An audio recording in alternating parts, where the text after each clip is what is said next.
Hello, dear some straight gamers, and welcome to this show in which I try to delve into issues of the LGBTQI plus community within the world of role-playing games in a way that hopefully will help everybody understand a little bit better where we are at within this community, Today I want to talk to you about gay or LGBT-only tables. The topic aroused a little while ago, and some people were a bit reluctant to understand why would we exclude straight people from the table? Why would we want to play just LGBTQI+? Because they felt a little bit like, this is not conducive to integration and to tolerance and to diversity. And I was left thinking, okay, there is a point in there.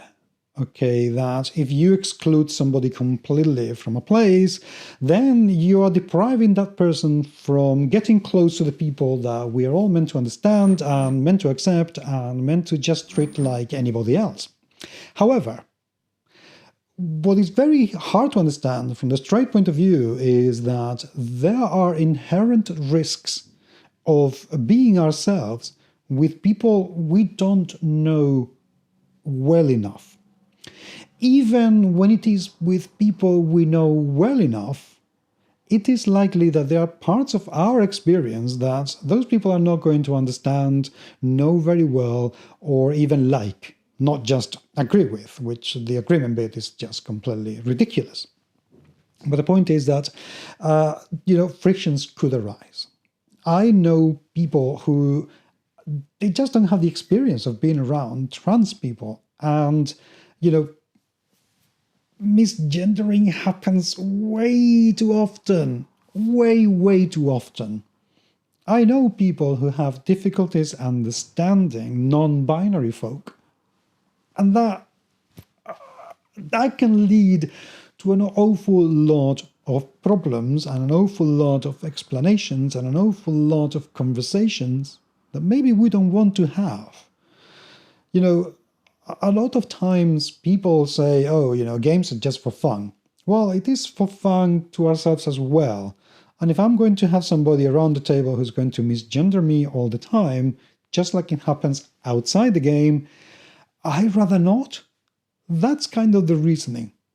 So when you are together with people from your own community who understand your issues, who understand your struggles, who, can make you feel safer, that works better for some people, that works better for us. So it's not as if there is some sort of straight phobia about it. It's simply that there is a sense of safety in the community that we have had to create to feel safe.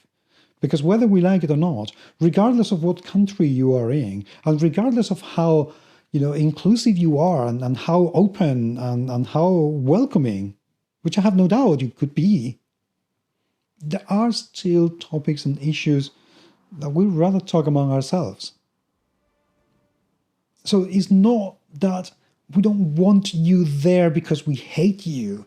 It's not that we don't want you there because, it's just that we want to feel safe and we want to make sure that we are in a place where nobody is going to tell us what we don't want to hear. At least not at that time. So, seriously, it's just a safety thing. And it is necessary for some people. It truly is. So when you hear this, just don't feel there is anything against you. It's not about you. It is about us and our need to feel safe while we play the game that we want to have fun with, without having to worry that the straight person that we're going to be sitting with is not going to understand something that we talk about. That's all. Thank you very much indeed for watching, and by all means, do leave me your comments down there, because they will spark more videos in the future, and I will be able to talk about that kind of thing. If you have any questions, please do ask. These videos are not to chastise anybody for doing anything, even though I can assure you, if people do some shitty things, I will be talking about that. But that's not the point at all. So, Thank you very much indeed. Remember to subscribe, and until the next time, check our GMS Magazine's sister channel, and I will talk to you very, very soon. Take care.